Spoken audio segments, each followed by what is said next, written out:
Le vent siffle entre les sommets. La neige ne fond jamais. Et les montagnes blanches déchirent les nuages. Le froid pénètre jusqu'aux os. Les rochers défient le temps. Et les tempêtes effacent tout sur leur passage. Les aurores tachent la neige de sang. Les couchers de soleil gèlent même votre souffle. Et la nuit, les avalanches rugissent comme des fantômes dans l'obscurité.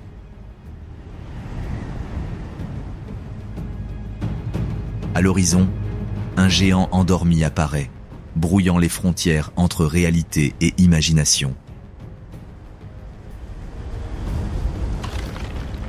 Le sommet, un rêve lointain fixé dans les hauteurs. Bienvenue à l'endroit où la Terre entre en collision avec le ciel. Voici l'Everest, la plus haute montagne de la planète.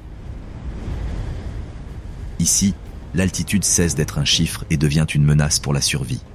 L'hiver, plus qu'une saison, est un état perpétuel, et c'est ainsi que le froid règne en maître sur ce géant endormi.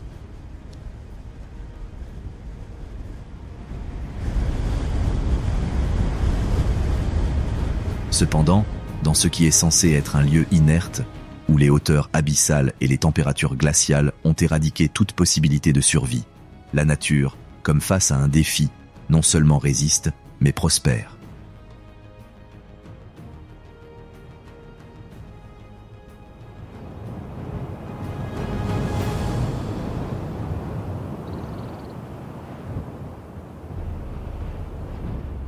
Au milieu des conditions de vie les plus hostiles, les espèces sauvages montrent leur côté le plus pur et le plus indompté, regardant la mort glaciale droit dans les yeux et vivant pour raconter l'histoire. Au milieu des tempêtes de neige les plus dures, le yak subit de plein fouet les rigueurs de l'hiver himalayen perpétuel.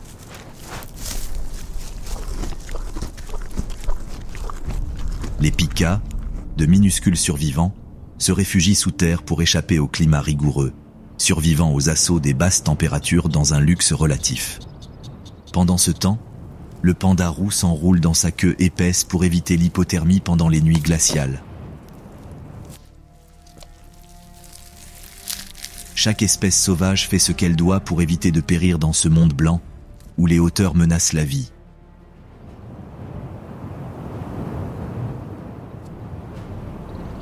L'ours noir, une bête géante, fouille la végétation en convalescence à la recherche de nourriture. Quelques insectes ou baies fraîches suffisent à combler ce monde d'austérité. Le baral, herbivore de haute altitude, broute sur des pentes verticales à des milliers de mètres de hauteur, où lui seul profite des herbes les plus fraîches. Pendant ce temps, le cerf porte-musc ronge inlassablement la moindre mousse sur son passage, dans un effort surhumain pour éviter de succomber à la faim. Mais périr face au climat rigoureux et à une pénurie alimentaire sans précédent ne sont pas les seuls défis auxquels sont confrontés certains des habitants sauvages de cette imposante montagne.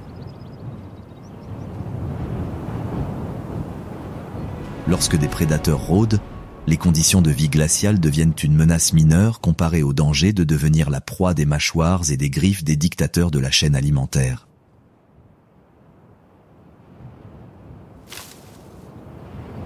Caché parmi les pentes figées dans le temps, le fantôme de la montagne, un félin froid et calculateur, jette son dévolu sur sa prochaine victime. Lorsque le léopard des neiges le traque, sa proie ne peut rien faire. Un bond, un coup, et c'est fini. Sur ces mêmes terrains accidentés où même la plus petite forme de vie est un miracle, les meutes de loups dominent férocement la chaîne alimentaire. Un hurlement profond résonne à travers les montagnes, et la meute entière est prête à déchaîner toute sa terreur.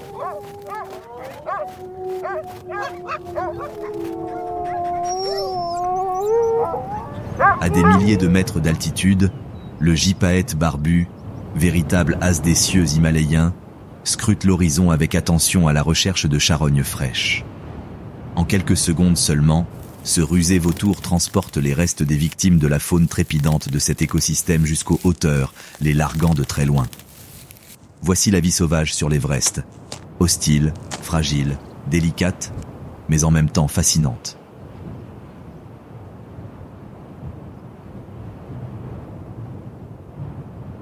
Situé au milieu de la chaîne de montagnes escarpées de l'Himalaya, à la frontière entre la Chine et le Népal, avec une altitude de 8848 mètres, le mont Everest est la plus haute montagne de la planète.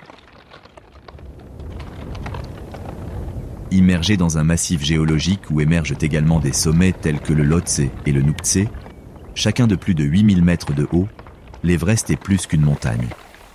Il représente un écosystème entier, où la faune et la végétation se sont adaptées aux conditions de vie les plus difficiles. À plus basse altitude, jusqu'à environ 4000 mètres, de denses forêts de conifères, peuplées de pins et de sapins, dominant le paysage. Ici, la végétation est beaucoup plus abondante et même pendant les mois les plus chauds, arbustes, herbes et même fleurs sauvages colorent ces strates montagneuses de couleurs vives. En montant de quelques milliers de mètres, les arbres s'éteignent et des herbes clairsemées, des mousses et des lichens apparaissent attachés aux rochers.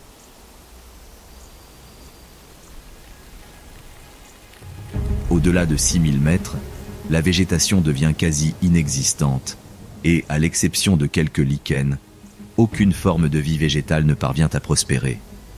Comme la végétation, les températures sont le véritable reflet de l'altitude de l'Everest.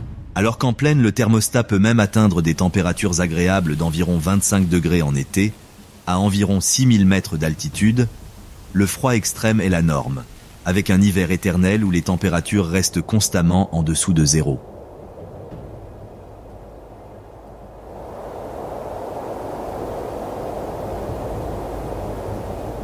Le sommet, sans doute l'un des endroits les plus hostiles de la planète, est soumis à un froid glacial, où les températures peuvent descendre jusqu'à moins 60 degrés Celsius quotidiennement. Ici, des vents d'une force d'ouragan de plus de 300 km/h transforment ce coin du monde en enfer. Alors que le sommet de l'Everest, à plus de 8 km d'altitude, est un lieu inerte où aucune forme de vie macroscopique ne pourrait prospérer, à environ 4000 mètres du point le plus élevé du monde, l'histoire est tout autre. Dans ces strates montagneuses, contre toute attente, la faune s'épanouit dans toute sa splendeur, avec des chèvres bleues courant parmi les rochers, des cerfs dévorant les quelques pousses et des marmottes sortant de leurs terriers. Cependant, en moins d'une seconde, toute cette scène de pacifisme et de survie extrême est corrompue par un acte de sauvagerie grossier et grotesque.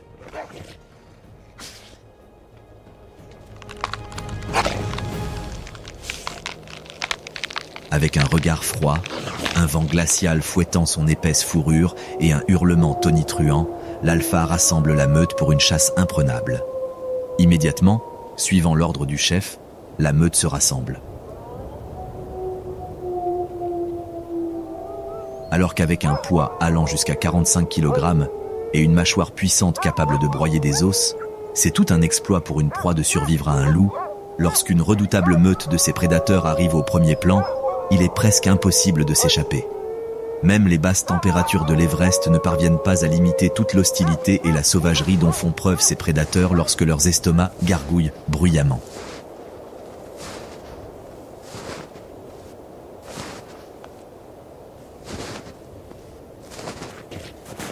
D'apparence robuste, les loups de l'Himalaya sont parfaitement adaptés à la vie dans un écosystème en proie à des températures inférieures à zéro.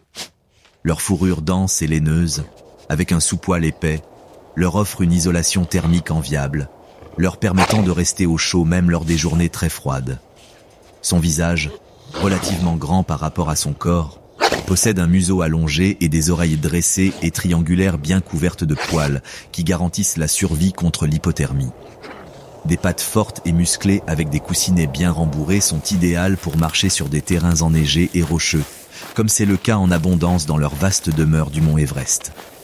Que ce soit à travers les forêts alpines des basses terres ou le terrain accidenté des pentes des montagnes, les meutes règnent sur la chaîne alimentaire à volonté, infligeant la terreur à des espèces telles que les moutons bleus, les tares de l'Himalaya, les cerfs, les pikas et même les glorieux yaks.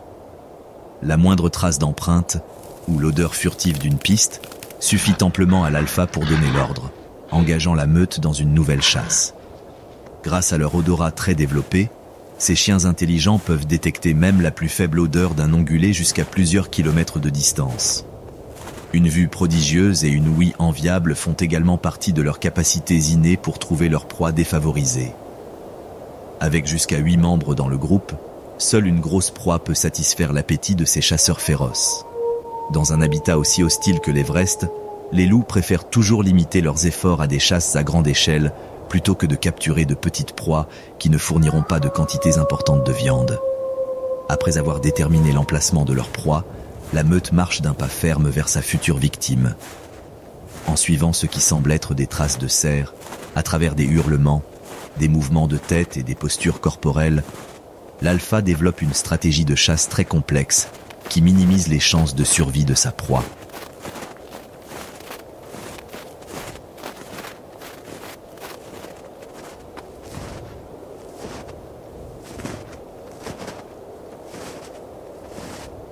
Alors que leur victime est déjà à l'horizon, les loups comptent sur leur furtivité inégalée pour s'approcher du cerf avec la plus grande prudence. Leur fourrure aux nuances de blanc, de brun et de gris camoufle les canidés avec une efficacité déconcertante, les faisant disparaître parmi la végétation limitée et les environs pâles. Comme l'échec d'une chasse pourrait mettre en péril la survie de la meute, l'alpha planifie chaque mouvement, s'assurant qu'il se termine par sa morsure sanglante dans la chair juteuse du cerf. À chaque loup impliqué dans la chasse, l'alpha donne l'ordre de départ et, brisant sa furtivité, se précipite sur l'ongulé.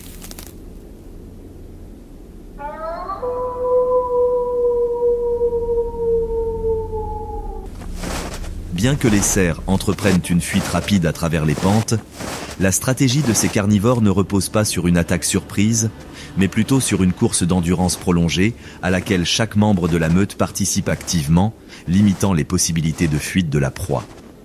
N'ayant d'autre choix que de succomber à la faim, les canidés traquent vigoureusement l'ongulé, sans faiblir dans leur détermination à lui infliger une mort douloureuse. Après une course pénible, les pattes du cerf commencent à faiblir et chaque pas devient un défi. Entre les exigences du terrain et la présence derrière lui d'un troupeau entier de carnivores affamés, l'inévitable se produit et, pris de panique, l'ongulé cède, acculé par la meute, qui inflige bientôt aux mammifères une mort honorable, mais douloureuse, en utilisant sa puissante morsure. Après que la meute ait traqué une proie voluptueuse, les prédateurs se mettent en route pour la dévorer. Bien sûr, même si l'anarchie semble régner dans ces festins, la vérité est que ces canidés sont gouvernés jour après jour par un ordre hiérarchique strict dans lequel, entre autres privilèges, les alphas sont nourris en premier. Après avoir dévoré presque toute la proie, ne laissant que quelques os, maintenant l'estomac plein, la meute cherche un endroit confortable pour se reposer. Comme les tempêtes de neige, accompagnées de fortes tempêtes de neige et de températures glaciales, sont monnaie courante dans leur habitat, lorsqu'ils ne poursuivent pas des proies malchanceuses sur de vastes distances, les chiens profitent de l'occasion pour se reposer et surtout s'abriter des éléments glacés. Grottes, affleurements rocheux et même terriers rudimentaires sont des endroits idéaux pour passer un repos bien mérité. Durant cette période de détente relative, loin du stress de la chasse, les loups ont tendance à renforcer leurs relations sociales. Grâce à des interactions telles que des jeux, des simulations de lutte et des tirages d'objets, les chiens créent une atmosphère d'harmonie au sein du groupe, ce qui assure l'unité de la meute. Lorsqu'un loup, en particulier, tente de s'affranchir de la hiérarchie sociale établie en s'élevant en rang, les alphas s'empressent de rappeler au chien rebelle sa place, le soumettant par des hurlements bruyants et des postures corporelles élaborées. Bien que chaque canidé soit une bête redoutable, le secret de la survie de ces prédateurs réside dans leur vie en meute. Le fait de vivre en meute nombreuse et bien coordonnée leur permet de capturer des proies abondantes qui les dépassent de loin en taille.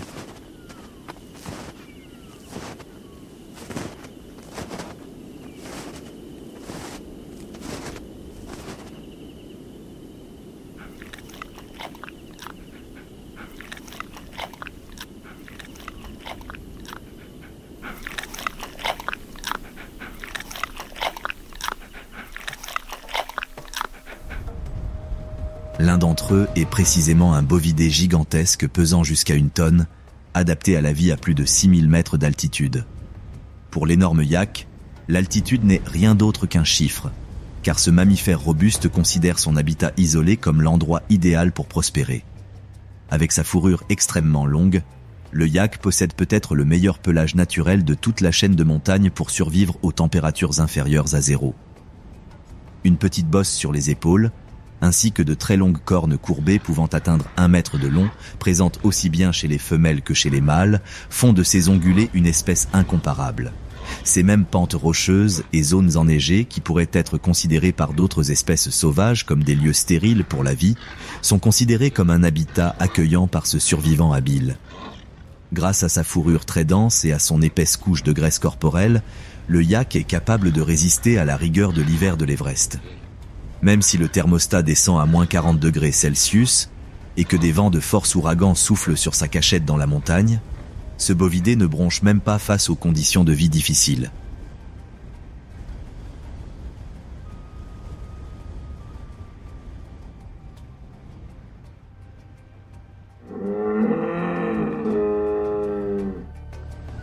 Tout comme il est adapté au climat extrême, alors que pour d'autres espèces sauvages, trouver de la nourriture dans ces terrains escarpés est un défi, le yak trouve un festin dans ces sols accidentés.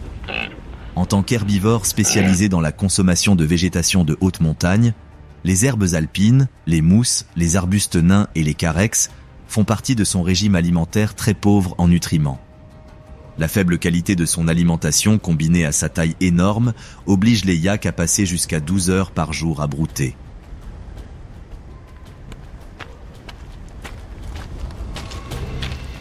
Marchant lentement à travers les vastes prairies alpines, cet ongulé fouille soigneusement le sol, attentif aux moindres signes de quoi que ce soit qui semble comestible. Pour localiser ses sources de nourriture limitées, le loup cornu utilise son odorat très sensible, qui peut détecter même la plus petite herbe, même à plusieurs centaines de mètres de distance. Même lorsque sa nourriture se trouve sous une épaisse couche de neige, le yak n'hésite pas à utiliser ses sabots puissants et sa grosse tête pour déterrer ce qu'il considère comme des collations exquises. Bien que le régime alimentaire fibreux de ce géant, composé d'herbes et de pousses, soit quelque peu discutable quant à sa valeur nutritionnelle, grâce à un système digestif très avancé, il est capable de tirer le meilleur parti de chaque bouchée. Comme tout bon ruminant, après ses longues promenades de pâturage, l'herbivore passe des heures à mâcher à nouveau sa nourriture partiellement digérée, s'assurant ainsi que même le plus petit nutriment ne soit pas gaspillé. Bien qu'ils parviennent à absorber de petites quantités d'eau grâce à leur alimentation très sèche, ces ongulés recherchent souvent activement des zones humides, des petites rivières ou des flaques d'eau où ils peuvent boire. Bien que lorsque les températures glaciales s'installent dans son habitat, il s'abrite du froid parmi les formations rocheuses, si, étonnamment, le thermostat augmente. Dans une démonstration de son adaptation, le yak peut même se vautrer dans les sources d'eau disponibles pour se rafraîchir. Comme leur demande en nourriture n'est pas particulièrement faible, après avoir brouté dans une zone pendant un certain temps, les ressources deviennent généralement rapidement rares et l'herbivore doit chercher de nouveaux horizons. Outre leur apparence effrayante, qui pourrait suggérer un comportement territorial, les mâles et les femelles sont très sociables et n'ont aucune objection à interagir avec leurs pairs. Les femelles, accompagnées de leurs petits, peuvent même former de grands troupeaux pouvant compter jusqu'à des centaines d'individus, ce qui devient tout un spectacle de voir autant de géants prendre le contrôle des hauteurs. Les mâles, en revanche, sont un peu plus flexibles dans leur comportement grégaire, étant capables de vivre en totale solitude, ainsi que d'habiter de petits groupes de célibataires. Ces groupes, souvent formés en dehors de la saison des amours, sont d'une importance vitale lorsque le rut commence, lorsque les grands mâles se disputent l'accès aux femelles. Dans ces troupeaux, la testostérone peut presque être sentie à des kilomètres à la ronde, ces bovins robustes se disputant le rôle de membres dominants du groupe, dans ce qui est une sorte d'entraînement pour la saison des amours.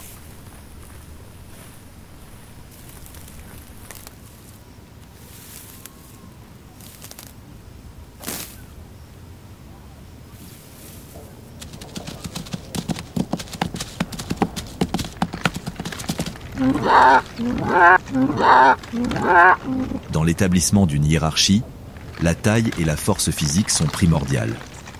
Souvent, le yak le plus grand et le plus musclé domine le groupe, mais bien sûr, cette autorité est souvent mise à l'épreuve.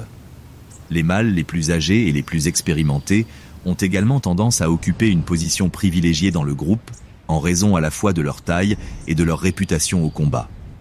Bien sûr, avec des jeunes hommes avides de pouvoir, il n'y a jamais de pénurie de challengers déterminés à prendre le contrôle de la position dominante.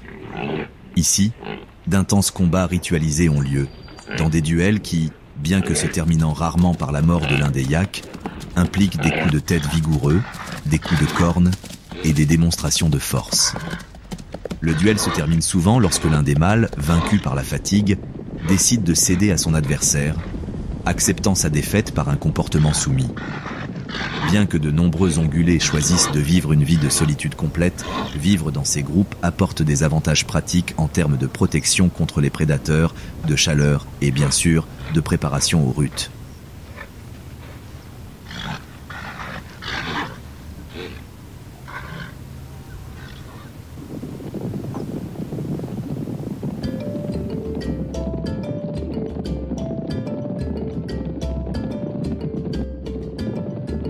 Alors que l'énorme yak endure la rudesse de la vie au sommet de l'Everest, le minuscule pika de l'Himalaya prouve qu'il n'est pas nécessaire de peser 1 tonne pour se faire un nom dans cet écosystème sauvage.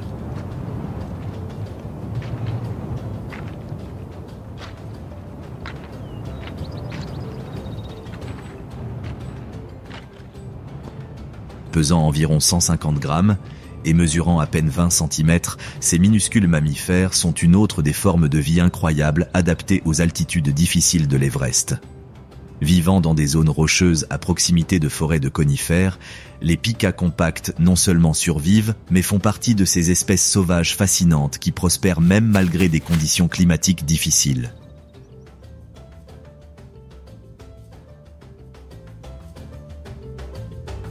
Comme le yak géant, ce lagomorphe possède également un pelage très chaud qui lui permet de rester au chaud, même les jours où l'Everest montre son côté le plus hostile.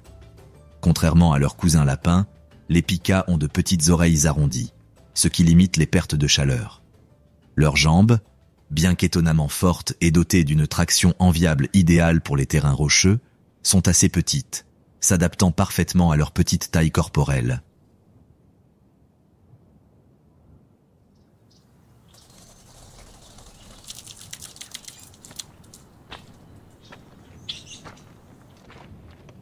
Pour compléter ses adaptations au froid extrême, ce survivant habile vit souvent dans des terriers confortables entre des crevasses rocheuses ou des tunnels douillets, où il parvient à s'abriter des températures inférieures à 0.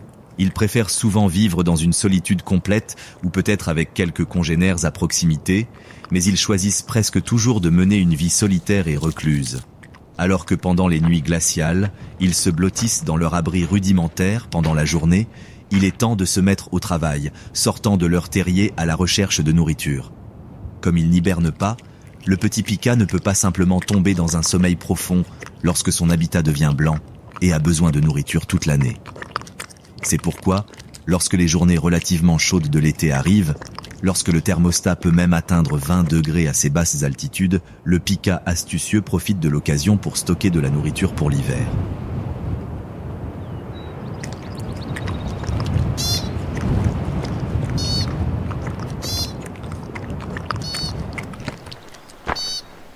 Bien que pendant cette saison plus chaude, l'Everest ne se présente pas comme un habitat généreux et encore moins gaspilleur de nourriture, en creusant inlassablement dans le sol, il trouve des herbes alpines, des roseaux, des mousses, des lichens et, avec un peu de chance, même des fleurs sauvages.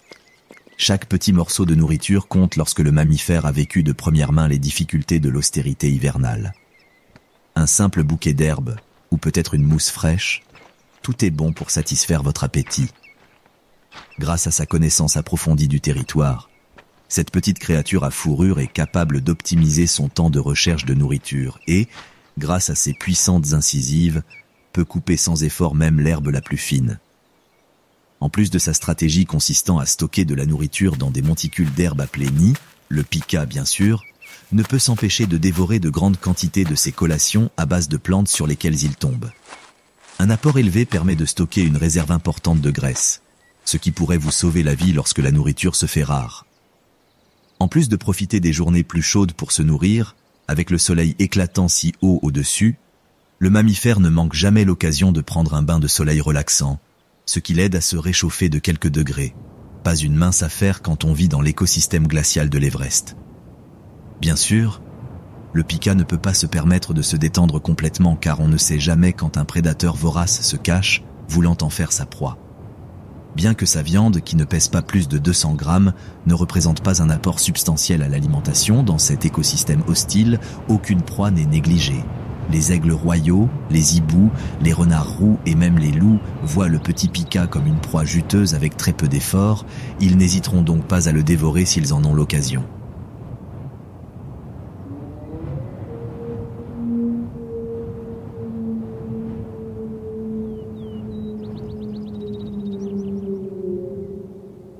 Pour échapper aux griffes de la mort représentées par un oiseau de proie féroce ou un canidé affamé, le pika reste toujours attentif à son périmètre, méfiant au moindre mouvement qui pourrait paraître suspect. Leur première ligne de défense pour éviter de finir entre les mâchoires d'un carnivore est leur camouflage avancé.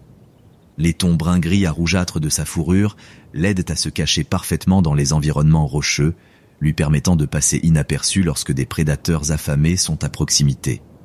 Bien sûr, lorsqu'il est directement menacé par un faucon ou peut-être un renard, utilisant ses pattes musclées, le pika n'y réfléchira pas à deux fois et commencera une fuite rapide vers la sécurité de son terrier. Bénéficiant d'une agilité surprenante sur ces terrains accidentés, il est capable de laisser ses poursuivants derrière lui en quelques secondes seulement. Souvent, dès qu'un pika repère un prédateur vorace qui se cache à proximité, il émet immédiatement un sifflement distinctif destiné à avertir les pikas voisins de la menace.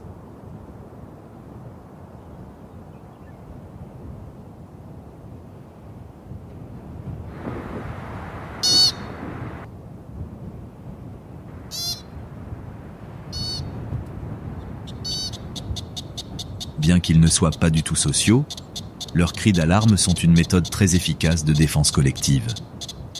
En alertant leur père d'une attaque imminente, les décès dans la colonie sont limités, augmentant les chances de survie de tous les mammifères.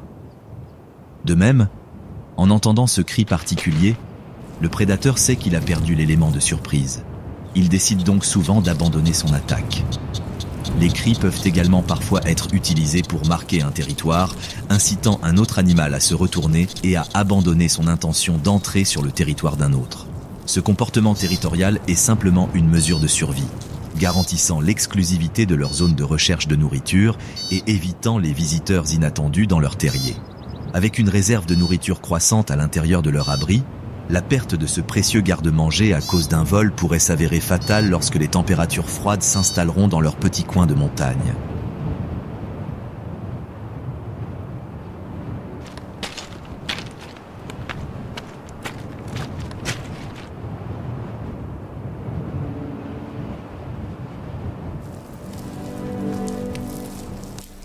Tout comme le minuscule pika résiste aux ravages des intempéries dans les zones rocheuses de la montagne, à quelques milliers de mètres plus près de la base, sur les pentes couvertes de forêts de conifères tempérés, un mammifère paisible se déplace parmi la végétation dense. Dévorant une exquise tige de bambou, le panda roux apparaît sur la scène comme l'une de ces créatures étonnantes qui parviennent, défiant les pronostics, à survivre dans un habitat aussi hostile. Avec sa fourrure épaisse et brillante de couleur brun rougeâtre, le panda roux ressemble peu à l'ours noir et blanc d'Asie. Sa tête arrondie avec des taches blanches autour des yeux, qui contrastent avec sa coloration rougeâtre, lui confère une apparence captivante. Sa longue queue touffue, ornée d'anneaux alternant rougeâtre et brun foncé, est l'une de ses caractéristiques les plus remarquables. Outre sa fourrure luxuriante, ce mammifère utilise souvent sa queue comme une écharpe, l'enroulant autour de lui lorsque les températures sont extrêmes. Les pentes densément boisées sont idéales pour le mode de vie arboricole du panda roux exotique. Grâce à ses pattes courtes et fortes, couronnées de griffes acérées et semi-rétractables, ce mammifère est un prodigieux grimpeur d'arbres, capable de traverser les branches avec une dextérité enviable. Pour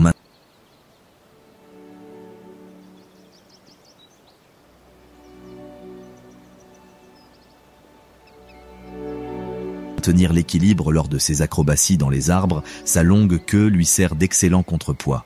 Son comportement arboricole lui permet de rester hors du radar de la plupart des prédateurs qui règnent sur la vie dans cet habitat. Puisqu'un petit mammifère pacifiste ne pesant pas plus de 6 kilos n'inspire pas beaucoup de peur, le panda roux doit compter sur la furtivité pour échapper aux nombreux carnivores qui le voient comme une simple proie. Des prédateurs rusés comme le léopard des neiges, la panthère nébuleuse ou encore de féroces oiseaux de proie peuvent se charger de maîtriser ce mammifère pacifique grâce à leur talent de chasseur imprenable.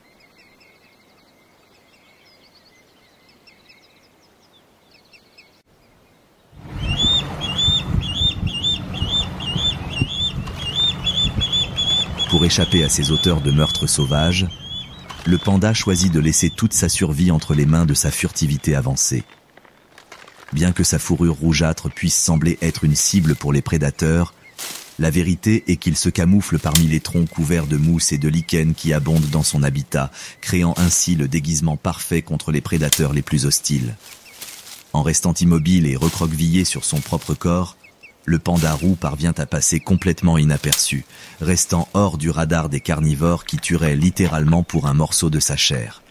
Bien qu'à première vue, sa position face à la traque des prédateurs sanguinaires sera toujours de rester caché, lorsqu'il est acculé, ce mammifère est capable de laisser de côté tout son tempérament pacifiste et de devenir agressif dans une tentative désespérée de sauver sa vie. Lorsqu'un léopard des neiges, ou peut-être un aigle royal, menace directement le panda, il se raidit, adopte une posture menaçante, se dressant sur ses pattes arrière pour paraître plus grand et plus intimidant. Même si cette mesure peut sembler loin d'être désespérée, elle peut parfois donner des résultats surprenants, dissuadant les prédateurs d'attaquer.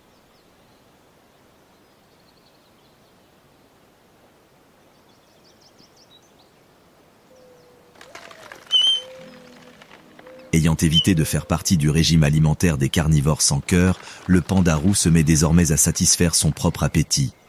Bien qu'il soit classé comme carnivore et qu'il possède en fait un système digestif parfaitement adapté à la consommation de viande, ce mammifère choisit étonnamment de suivre un régime alimentaire principalement herbivore.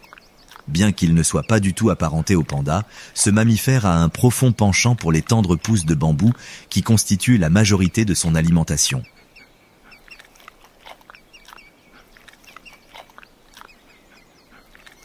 Bien que la digestion de ces branches et feuilles puisse être quelque peu laborieuse, l'absence de concurrence pour cette nourriture garantit une source de subsistance presque infinie, quelle que soit la dureté de l'austérité dans laquelle se trouve son habitat. Bien sûr, lorsque sa maison sur les pentes de l'Everest s'avère exceptionnellement abondante, avec des fruits, des baies et des glands poussant partout, ce survivant adaptable n'hésite pas à dévorer de telles friandises savoureuses. Lorsque des aliments aussi variés que des racines, des œufs, des insectes et même de petits vertébrés sont disponibles, le panda roux affiche sa nature omnivore, les incorporant immédiatement à son régime alimentaire. Leur capacité à adapter leur régime alimentaire aux sources de nourriture fluctuantes de leur habitat est l'une des clés de leur survie. Alors que d'autres espèces à l'appétit quelque peu capricieux se retrouvent affamées jusqu'à l'os lorsque leurs options alimentaires sont limitées, le panda roux ne dit jamais non, même aux sources de nourriture les plus modestes. Bien qu'il puisse plus facilement satisfaire son appétit lorsqu'il trouve des aliments nutritifs, comme des fruits ou des insectes, en consommant sa nourriture principale, de tendres pousses de bambou, le panda roux peut se nourrir jusqu'à 13 heures par jour. Au cours de cette quête marathonienne de nourriture, l'herbivore autoproclamé consomme jusqu'à 4 kilos de bambou, parvenant ainsi à satisfaire ses besoins nutritionnels.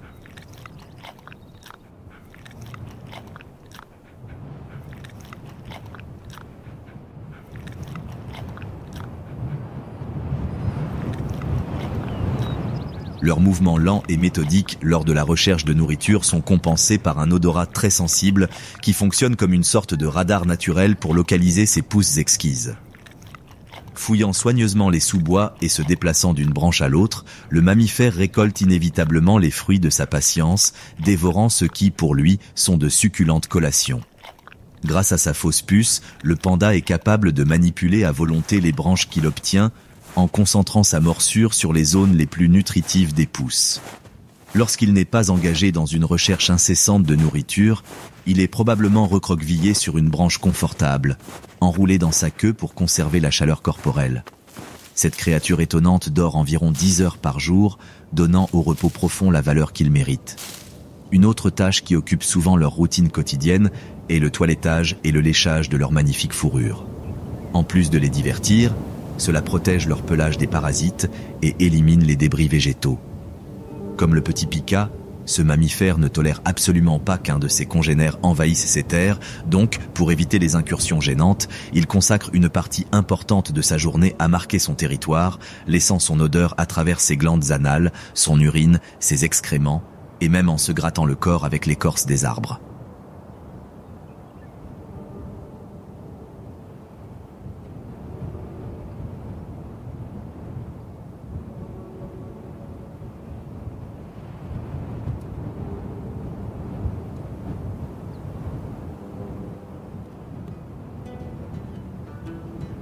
Alors que le panda roux dans les forêts luxuriantes des collines apporte de la couleur à ce vaste écosystème, dans les zones rocheuses où le terrain escarpé s'élève à perte de vue, un prédateur pâle se cache au milieu du terrain accidenté.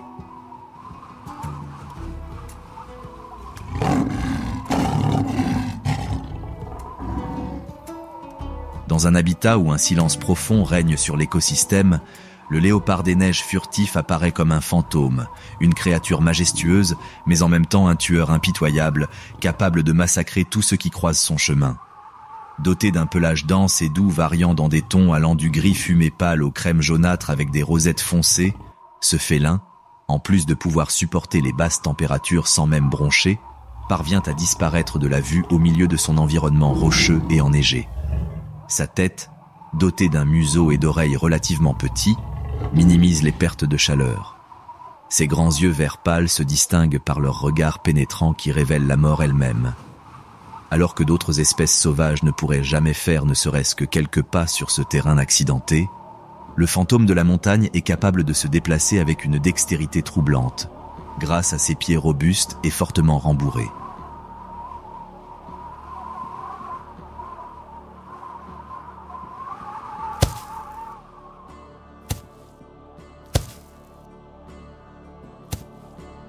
Comme le panda roux coloré, ce félin utilise une longue queue, pouvant atteindre 1 mètre de long, comme contrepoids lorsqu'il marche sur un terrain instable, et fait parfois également office d'écharpe chaude. Étant donné la rareté des proies qui affligent souvent son habitat isolé, ce chasseur imposant domine souvent de vastes territoires allant jusqu'à des dizaines de kilomètres carrés, où il impose sa volonté en tant que prédateur au sommet de la chaîne alimentaire.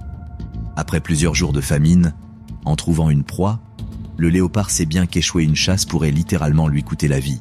Alors, avec une chèvre bleue de l'Himalaya, sa proie préférée sous les yeux, il planifie chaque dernier mouvement de son attaque afin de réussir. Malgré le fait qu'il sent son estomac gargouiller bruyamment, le félin ne désespère pas, car il sait bien que sa meilleure arme est une patience infinie. Observant depuis une falaise rocheuse voisine, le prédateur guette le moindre mouvement de celui qu'il espère voir devenir sa victime. Grâce à sa fourrure camouflée, le félin reste caché jusqu'à ce qu'il soit suffisamment proche de sa proie.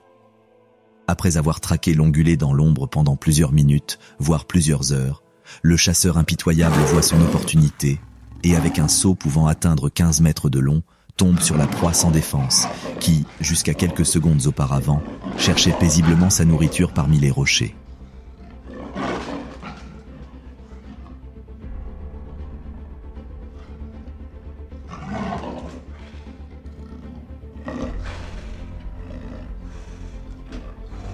Face à une attaque aussi imprenable, les chances de survie de la proie sont pour le moins réduites. En général, le félin ne prolonge pas sa chasse et, après quelques secondes seulement, il met fin à la mise à mort par une puissante morsure directement au cou ou à la gorge, l'étouffant ou lui fracturant le cou. Comme il rassasie souvent son appétit avec environ 5 kilos de viande lorsqu'il trouve des proies en abondance, le félin stocke généralement les restes dans un endroit sûr, comme un rebord rocheux ou une crevasse.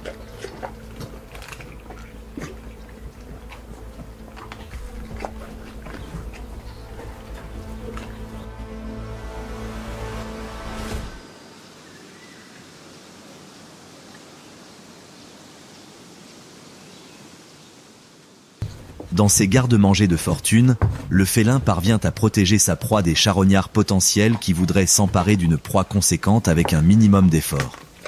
Après s'être gavé de viande de chèvre bleue juteuse, le félin peut mettre jusqu'à 4 jours à manger à nouveau. Mais, étant un prédateur tout-puissant, le léopard des neiges ne limite pas sa férocité à ses moutons. Une grande variété d'ongulés, tels que le bouquetin, le tare de l'Himalaya et le cerf porte-musc peuvent également tomber dans le viseur de ce chasseur expérimenté. De même, des proies plus petites comme les marmottes, les pikas, les lièvres et même certains rongeurs peuvent compléter un régime strictement carnivore. Bien que son habitude de stocker des charognes lui permette de tirer le meilleur parti de ses chasses, elle peut parfois aussi conduire à des rencontres moins qu'agréables. L'odeur fraîche de la viande peut parcourir plusieurs kilomètres dans l'air glacial, atteignant l'odorat très sensible des loups de l'Himalaya. Dès qu'ils perçoivent ce qui est pour eux un arôme exquis, les chiens entament une marche directe vers le domaine du félin.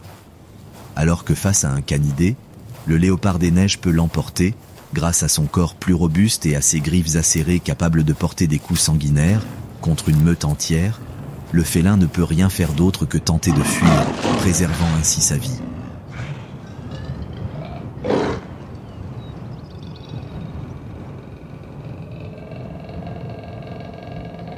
Les loups, s'appuyant sur leur supériorité numérique écrasante, peuvent rapidement acculer le léopard, revendiquer la proie comme la leur et même infliger des blessures dangereuses aux fantômes de la montagne. Cependant, dans la plupart des cas, l'agilité inégalée du félin lui permet de s'échapper indemne à travers le terrain accidenté, observant au loin les loups prendre le fruit de leur chasse.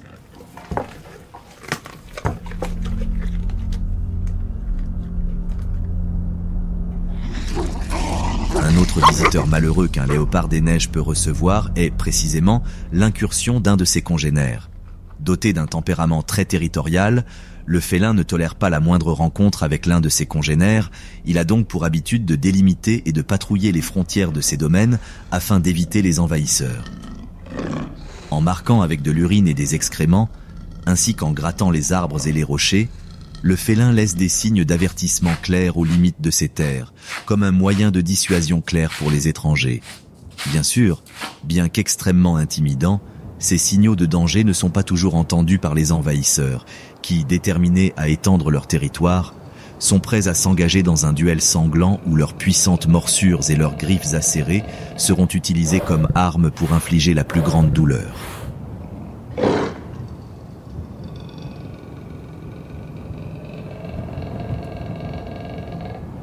Alors que ces félins blanchâtres se battent pour la possession des pentes rocheuses de l'Everest, de retour vers les forêts tempérées de feuillus et de conifères, une bête noire robuste apparaît de la végétation dense.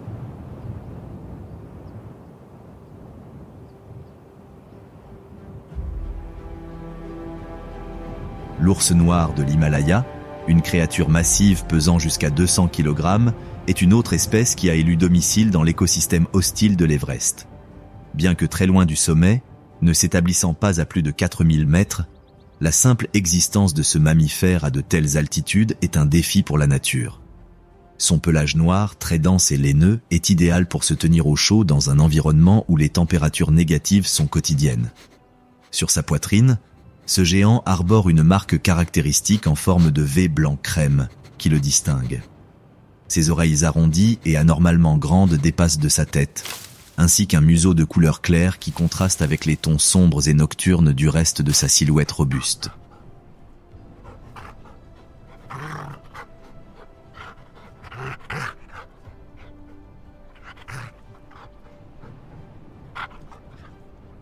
Sauf pendant la saison de reproduction, l'ours noir passe généralement ses journées dans la forêt en toute solitude, sans autre compagnie que les arbres feuillus qui remplissent cette zone de la montagne. En parlant d'arbres, ce mammifère affiche un comportement à la fois terrestre et arboricole, n'hésitant pas à les grimper lorsque la situation le justifie, que ce soit pour se reposer ou échapper aux prédateurs. Grâce à de longues griffes mesurant jusqu'à 5 cm et à des pattes musclées, aucun arbre de cette vaste forêt ne peut résister aux capacités d'escalade du mammifère. De même, ces outils polyvalents en forme de griffes leur permettent de creuser le sol avec une habileté impressionnante, parvenant à trouver toutes sortes de délices sous forme de racines, de bulbes et même d'insectes frais. Mais le régime alimentaire de l'ours noir géant de l'Himalaya est loin de se limiter à ses collations. Fruits, baies, glands, jeunes feuilles, miel, rongeurs, oiseaux et même cerfs porte-musc peuvent tous être dévorés par ce glouton à tout moment.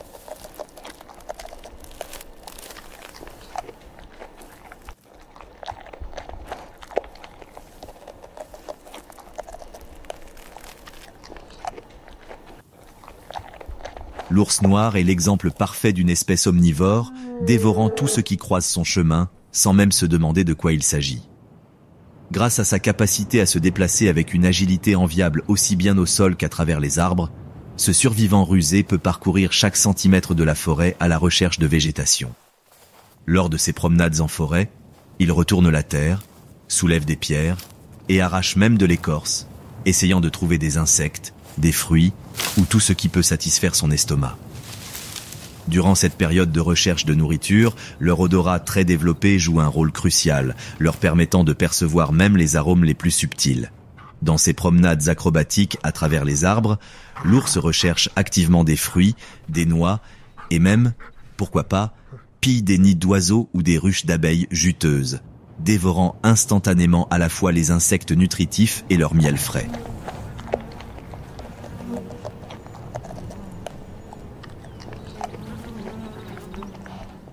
Lorsque son habitat traverse les saisons les plus chaudes de l'année, le mammifère profite de cette occasion pour satisfaire son appétit, consommant jusqu'à 15 kilos de nourriture par jour, y compris des insectes, des fruits, de la viande et tout ce qu'il trouve sur son passage. Contrairement aux petits picas qui refusent d'hiberner même lorsque les températures frappent cet écosystème de toute leur force, l'ours noir choisit de sombrer dans un sommeil profond plutôt que de vivre de ses propres yeux l'austérité de l'hiver.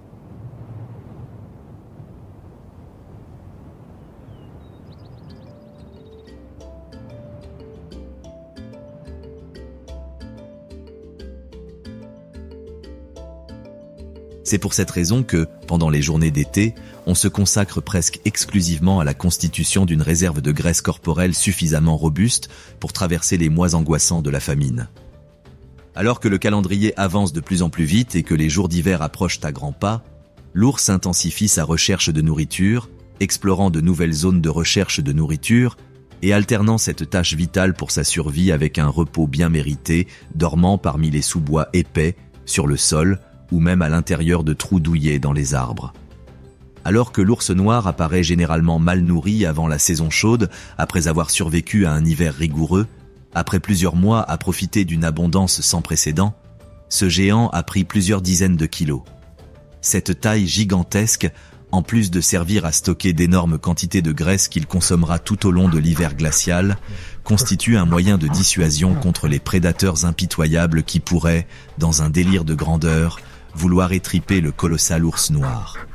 Bien que les oursons puissent être menacés par des chasseurs tels que les meutes de loups et les léopards des neiges solitaires, étant donné leur grande taille, les adultes ne se laissent généralement pas déranger par ces prédateurs, préférant éviter toute confrontation plutôt que de s'engager dans un combat qui pourrait entraîner au moins quelques blessures graves. Alors que l'hiver prend peu à peu le dessus sur ce qui était autrefois une maison confortable, le mammifère s'affaire à préparer son terrier pour résister aux ravages d'une longue saison sous zéro. Ici, leurs excellentes capacités de creusement ne servent pas seulement à trouver de la nourriture. Ils sont également capables de créer des abris confortables qui offrent une protection contre les basses températures et les violentes tempêtes de neige. Tout comme ils peuvent construire eux-mêmes leur terrier à partir de zéro, le mammifère préfère parfois les fissures rocheuses, les trous dans les arbres et même les grottes naturelles, où il cherche à s'abriter des éléments. Comme il peut passer jusqu'à plusieurs mois dans un sommeil réparateur, l'ours s'assure que son lieu de repos est suffisamment confortable en l'aménageant avec de petites branches, des feuilles sèches et même des fougères pour faire une sorte de lit. Une partie des réformes nécessaires pour résister aux rigueurs de l'hiver comprend également la réduction de la taille de l'entrée du terrier en utilisant de la neige ou de la boue pour isoler le terrier autant que possible de l'extérieur. Désormais blotti dans son confortable refuge, l'ours noir ralentit peu à peu son métabolisme, tombant dans un sommeil profond dont il se réveillera des mois plus tard, lorsque l'hiver commencera à faiblir et que le printemps fera son chemin. Alors que l'ours noir de l'Himalaya entre dans une profonde hibernation, à la lisière de la forêt alpine luxuriante et des pentes rocheuses, un cerf saisissant recherche désespérément la moindre trace de nourriture. Pesant jusqu'à 18 kg et mesurant environ 1 mètre de long, le cerf porte-musc est l'un de ces ongulés qui survit courageusement aux conditions de vie exigeantes de l'Everest.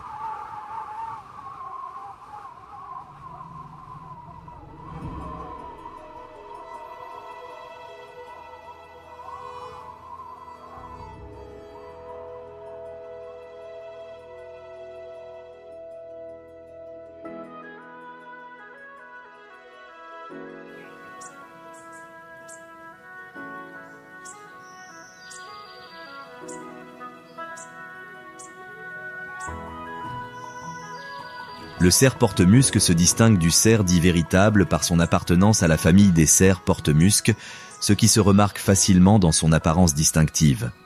Un pelage brun dense et grossier, souvent avec des marques plus claires sur le cou et la gorge, offre un excellent camouflage dans son environnement rocheux ainsi que lors de la traversée de forêts denses.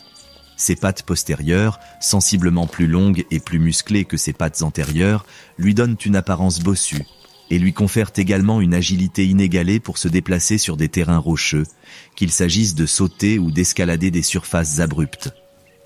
Contrairement au vrai cerf, cette espèce unique n'a pas de bois caractéristique, mais possède 2 longues défenses supérieures qui dépassent de sa bouche et mesurent jusqu'à 10 cm. Leurs longues canines remplissent exactement la même fonction que les bois chez des espèces comme l'orignal et le caribou, c'est-à-dire qu'elles servent d'armes lorsque le droit de s'accoupler avec une femelle fertile est en jeu. Bien qu'ils soient adaptés à une vie insaisissable, marchant furtivement dans la forêt, évitant à tout prix le contact avec leurs pairs et les autres espèces sauvages lorsque la saison de reproduction arrive, les mâles sont impatients d'accueillir ces femelles réceptives dans leur domaine, afin de copuler comme s'il n'y avait pas de lendemain. Alors que la plupart des espèces sauvages trouvent l'hiver rigoureux comme une saison hostile, où, au lieu de vivre, elles ne peuvent que survivre, les cerfs porte-musc trouvent le moment idéal de l'année pour agrandir leur famille, marquant ainsi le début de la saison des amours. Dans ce cas, les mâles remplis de testostérone, dans le but d'attirer les femelles fertiles, utiliseront leur glande musquée située dans leur abdomen, avec laquelle ils produisent une substance pleine de phéromones violet foncé ou marron, à l'odeur intense, capable d'enivrer les femelles désireuses de procréer. Pour intensifier son odeur, le mâle a également tendance à marquer son territoire avec de l'urine et des excréments. Un comportement qui sert à la fois à attirer plus de femelles sur son domaine et à éloigner la concurrence indésirable. La saison des amours de ces ongulés est tout sauf paisible. Chez les cerfs porte-musc, la reproduction n'est pas un droit, mais un privilège, auquel seuls les étalons les plus redoutables ont accès. Étant donné que les territoires des mâles chevauchent souvent les habitats de plusieurs femelles, la clé pour garantir l'accès à l'accouplement est de protéger les domaines contre les mâles envahisseurs et d'éviter les incursions dans les terres d'autres personnes où des femelles réceptives sont présentes. Dès qu'un mâle résident détecte une invasion de son territoire, il se dirige rapidement vers ses frontières, où il affrontera l'intrus. Avant le combat physique, pour tenter d'éviter les actes de violence, les cerfs adoptent des postures intimidantes, se dressant pour paraître plus grands, ainsi que marchant lentement près de leur rival, l'observant attentivement. Ces postures corporelles peuvent être accompagnées de vocalisations élaborées telles que des sifflements et des gémissements, dans le but d'amener l'étranger à renoncer à ses hostilités. Lorsque aucun des 2 mâles ne décide de céder à son adversaire, le combat physique est inévitable. Ici, avec les couteaux tranchants qu'ils portent en guise de crocs, chaque cerf tente d'infliger le plus de dégâts à son adversaire. Avec jusqu'à plusieurs dizaines de femelles fertiles en jeu, aucun des combattants n'hésite une seule seconde à montrer toute sa férocité, attaquant avec ses canines ainsi qu'en poussant avec son corps robuste. Le combat dure souvent plusieurs minutes, après quoi l'un des 2 mâles, en raison de la fatigue et de multiples blessures, décide d'affaiblir ses intentions, abandonnant la bataille et laissant à son rival les droits de propriété sur le territoire, et par conséquent, l'accès aux femelles qui s'y trouvent. Au cours d'une même saison de reproduction, un territoire peut être contesté plusieurs fois, obligeant le mâle résident à se battre férocement s'il souhaite conserver les femelles dans son domaine. Au fil des jours, les femelles entrent progressivement en chaleur et décident alors avec quel mâle elles souhaitent s'accoupler. Généralement, la qualité et la taille du territoire, ainsi que la force physique du mâle, influenceront grandement le choix d'une femelle fertile, qui sera réceptive pendant une très courte période de temps. Après seulement quelques minutes, l'acte sexuel est consommé et la femelle fécondée repart par où elle est venue, tandis que le mâle reste sur son territoire, attendant de nouvelles femelles réceptives avec qui s'accoupler. Au cours d'une seule saison de reproduction, un seul cerf peut s'accoupler avec des dizaines de femelles, propageant ainsi sa lignée au loin. Ce n'est qu'après environ 6 mois que le miracle de la vie sera consommé et qu'un petit faon ouvrira les yeux, voyant pour la première fois l'hostile Everest. Mais cela est encore loin. et après une saison de reproduction épuisante au cours de laquelle il a concentré tous ses efforts sur la compétition pour les femelles, le cerf porte-musc se met en route pour satisfaire son appétit peu exigeant, dévorant principalement des herbes, des mousses et des lichens pendant les jours où la nourriture n'est pas particulièrement abondante, tandis que lorsque la saison de l'extravagance arrive, il préfère manger des fleurs fraîches et d'autres plantes tendres. Alors que les mâles sont occupés à essayer de regagner tout le poids perdu pendant la saison des amours, la vie des femelles n'est généralement pas aussi simple, car elles portent le fardeau de prendre soin des veaux du dernier rut, de leur apprendre à trouver de la nourriture et à se cacher des prédateurs. Et, en parlant précisément des chasseurs voraces de ces ongulés, parmi l'épaisse végétation des forêts alpines, on peut apercevoir l'ombre diffuse d'un carnivore minuscule, mais en même temps très rusé.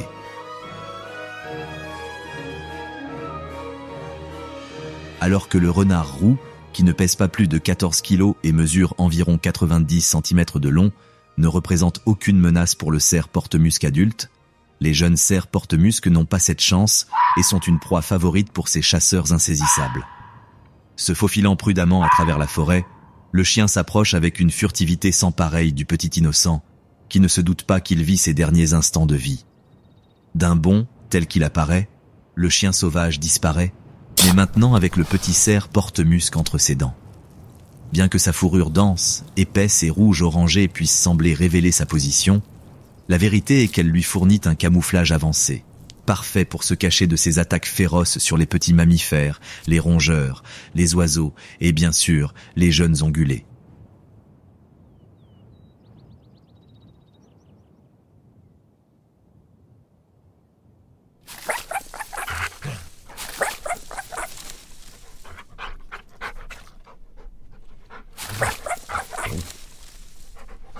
Bien qu'avec ses capacités de chasse avancées, le renard roux semble être le prototype parfait d'un carnivore non négociable, en fait, ce prédateur rusé ne se limite pas à un régime à base de viande, adoptant des habitudes omnivores, étant capable de dévorer des insectes juteux, des fruits, des baies, des racines, des pousses, et bien sûr n'ayant aucune objection à profiter d'une carcasse copieuse, devenant un charognard.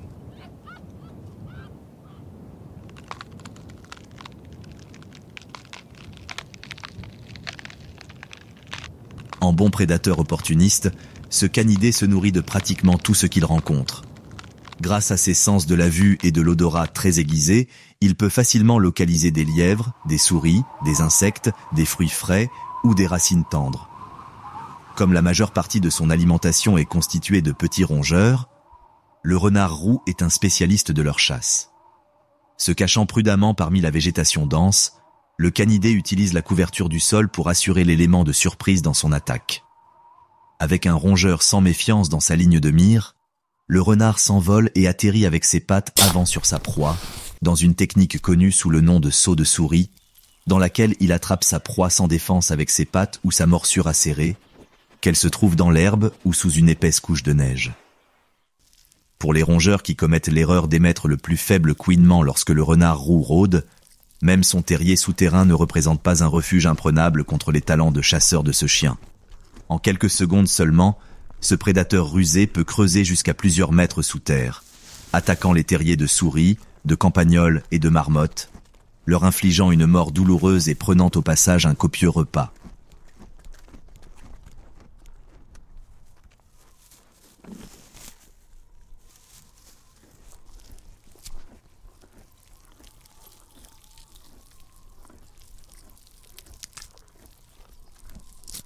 Même des proies extrêmement agiles comme les lièvres ne peuvent échapper à la morsure mortelle de ce prédateur, car, étant capable de courir à grande vitesse en de courtes rafales, le renard ne laissera pas s'échapper une proie aussi savoureuse. Mais tout dans la vie du renard roux n'est pas que chasse et inspire la peur à des dizaines d'espèces sauvages. L'estomac plein, ce chien intelligent peut prendre les choses un peu plus à la légère, passant une grande partie de sa journée à se reposer dans des tanières confortables, voire dans des sous-bois épais. Comme le léopard des neiges, ce mammifère utilise également sa queue touffue comme écharpe, s'y recroquevillant pendant ses repos paisibles et gagnant quelques degrés supplémentaires de chaleur corporelle. En parlant du fantôme féroce de la montagne, laissant de côté tous les actes de sauvagerie que le renard roux perpètre sur les petits mammifères et les minuscules rongeurs, étant un mésoprédateur, il doit parfois constater comment la chaîne alimentaire se retourne contre lui, et c'est précisément à ce moment-là que des prédateurs cruels tels que le léopard des neiges, les ours noirs, les loups de l'Himalaya et même les oiseaux de proie entrent en jeu.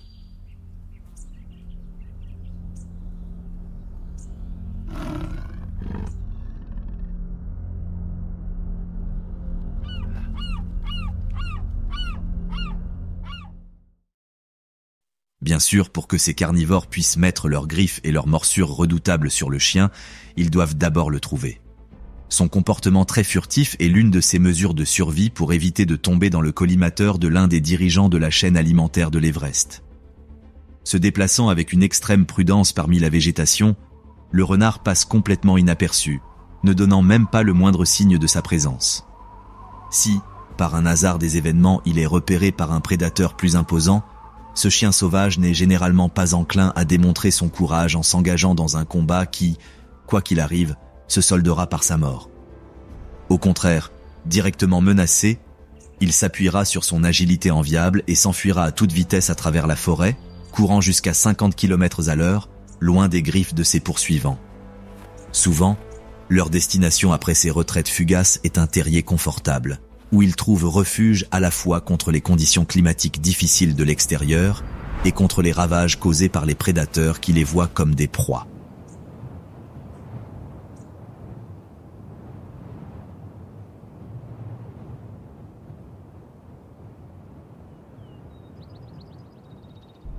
Avec le renard roux ingénieux qui s'abrite dans son terrier douillet dans les basses terres de la montagne, s'élevant jusqu'à une altitude de 7500 mètres, ce majestueux oiseau de proie est plus qu'habitué à tout voir d'en haut.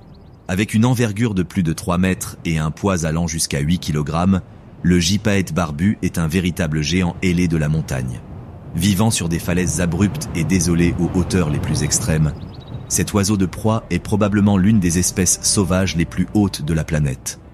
Son plumage saisissant, aux nuances de gris foncé et de bleu noir sur le dos et les ailes, et un dessous teinté de dégradé allant du crème à l'orange foncé, fait que cet oiseau se détache sur un horizon où l'on ne voit que des rochers arides à des kilomètres.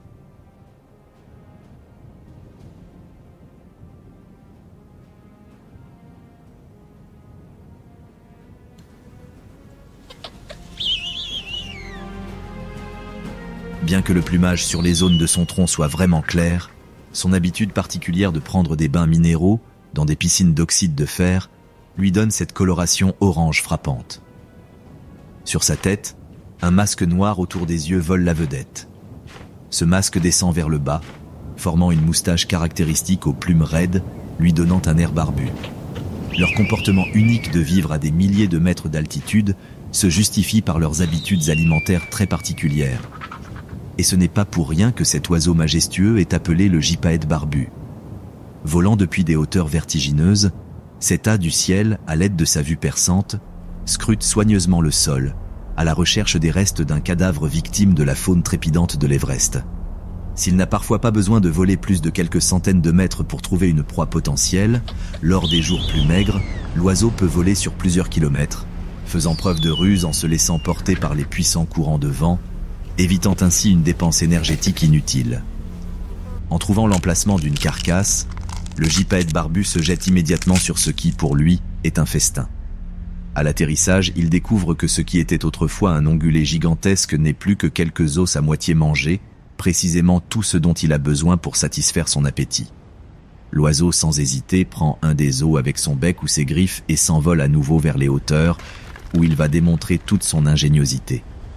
S'élevant à une 50aine de mètres de hauteur, le gypaète barbu, fidèle à son nom, laisse tomber l'os qu'il transportait et en quelques secondes, en tombant sur des rochers pointus ou des éboulis, il se brise en plusieurs minuscules morceaux. Immédiatement, quelques secondes plus tard, l'oiseau atterrit sur le lieu de la collision, où il avale les morceaux d'os entiers. Grâce à un système digestif spécialisé, dirigé par un estomac extrêmement acide, cet oiseau est capable de digérer les os avec une facilité déconcertante. Bien que les os représentent jusqu'à 90% de son alimentation, lorsqu'il les avale, le gypaète barbu le fait en réalité dans le seul but de consommer la moelle nutritive qu'ils contiennent. En plus des os et de la moelle qu'ils contiennent, l'oiseau ingère généralement des fragments de viande et de ligaments attachés, ainsi que, occasionnellement, de la peau et de la laine des carcasses. Après avoir trouvé des restes de charognes conséquents, ce maître des hauteurs répète ce processus d'innombrables fois jusqu'à ce qu'il parvienne à satisfaire son énorme appétit. En une seule séance, le gypaète barbu peut manger jusqu'à 1 kilo de nourriture. Parfois, lorsque les restes d'une carcasse contiennent des os plus petits, le gypaète barbu, également connu sous le nom de gypaète barbu, saute l'étape consistant à emporter sa nourriture vers les hauteurs et avale les os sans avoir à les broyer. Après avoir dévoré un repas loin d'être léger, le vautour retourne dans son habitat des hauteurs, où il passe un temps considérable à se reposer sur les affleurements rocheux et les falaises. Comme ses capacités de vol sont cruciales pour son régime alimentaire, ce charançon passe une grande partie de sa journée à prendre soin de son plumage, à le lisser lentement et à en retirer toute végétation ou charogne pour le maintenir dans des conditions optimales de vol. Leur habitude de se frotter au sol et dans les flaques d'eau riches en oxyde de fer pourrait également apporter des bienfaits pour le soin de leur plumage, en éliminant les parasites et en maintenant la santé de leurs plumes. La coloration rouge-orangée de leur plumage joue également un rôle important dans la vie sociale de ces oiseaux. Dans le monde complexe des gypaètes barbus, des tons plus vifs de leur plumage témoignent d'une vitalité et d'une force accrue, caractéristiques associées aux oiseaux les plus expérimentés et les plus longévifs. Les teintes vives du plumage sont également considérées comme un signe de bonne santé et de génétique chez les femelles. Elles représentent donc également une manière particulière de garantir l'accès à la copulation. Le processus de reproduction des gypaètes barbus est à la fois intéressant et inhabituel. Comme chez le cerf porte-musc, l'accouplement a lieu au milieu de l'hiver, lorsque les conditions sont plus hostiles que jamais. Après une parade nuptiale élaborée au cours de laquelle les deux oiseaux exécutent des vols acrobatiques spectaculaires en couple, avec des virages, des poursuites et des plongeons, et au cours desquels le mâle peut même offrir de petits cadeaux sous forme de laine ou d'os, le moment tant attendu par le mâle se produit enfin. Dans une copulation qui, bien qu'elle puisse être extrêmement brève, les oiseaux peuvent la répéter plusieurs fois afin de garantir le succès de la reproduction. Les œufs sont pondus par la femelle dans un nid douillet à des milliers de mètres d'altitude, où ils seront incubés pendant environ 55 jours, après quoi, entre 1 et 2 petits poussins éclosent, sortant des œufs comme de minuscules poussins nus et aveugles, qui nécessiteront les soins méticuleux de leurs parents. Bien que les gypaètes barbus vivent à des milliers de mètres au-dessus du niveau de la mer et ne disposent pas de prédateurs naturels, la plus grande menace pour leur survie n'est malheureusement autre que l'influence humaine dans leurs écosystèmes très isolés. L'utilisation d'appâts empoisonnés par les éleveurs locaux cause de graves dommages aux populations de gypaètes barbus, qui tombent accidentellement dans ces pièges et meurent d'une mort douloureuse.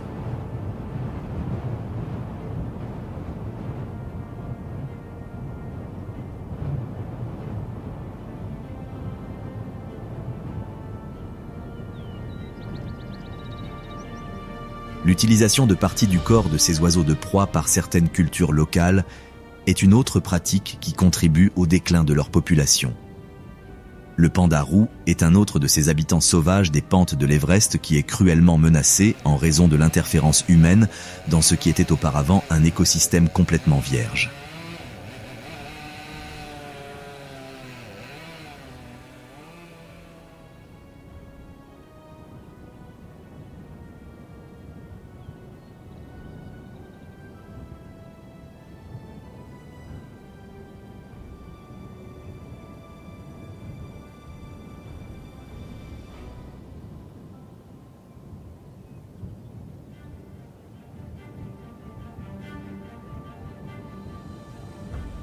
La perte de leur habitat due à la déforestation croissante détruit progressivement les forêts de plaine de cet écosystème de haute altitude.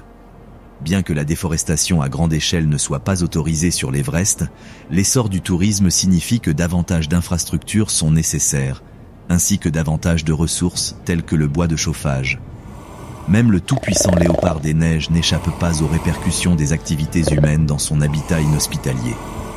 Ce glorieux félin, actuellement classé comme espèce vulnérable, est sérieusement menacé par des dangers tels que l'augmentation du braconnage.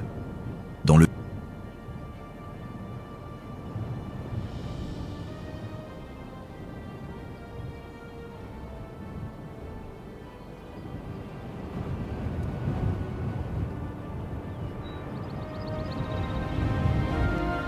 but de vendre sa peau et ses os au marché noir, des braconniers impitoyables se chargent de traquer ce félin, allant même jusqu'à mettre fin à ses jours dans un acte de pure sauvagerie.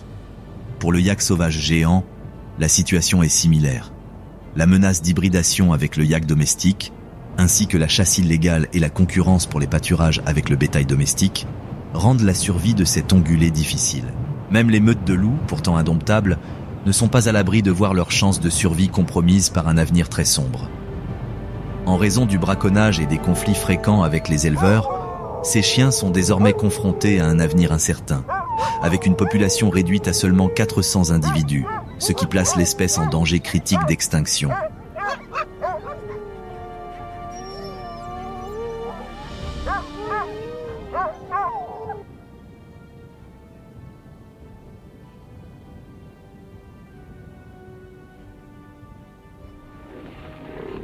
Mais tout n'est pas perdu.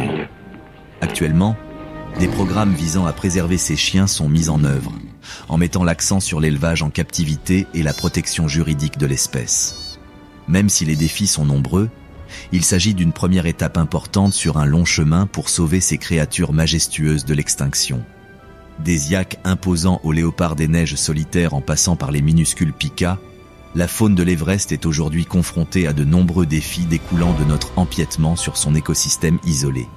Il est donc de notre seule responsabilité de défendre des mesures qui préservent la faune inestimable du toit du monde. Avez-vous été émerveillé par les histoires des créatures sauvages du mont Everest? Alors laissez-nous vos likes et n'oubliez pas de commenter vos espèces préférées. N'oubliez pas, pour rester au courant de nos prochaines sorties, vous pouvez vous abonner et cliquer sur la cloche de notification. Si vous souhaitez que vos amis découvrent également les merveilles naturelles cachées dans les sommets et les pentes de la plus haute montagne du monde, vous pouvez partager cette vidéo sur vos réseaux sociaux. Sans plus tarder, on se retrouve la prochaine fois avec plus d'histoires d'hivers glaciaux, de félins furtifs et bien sûr, d'histoires de vie sauvage.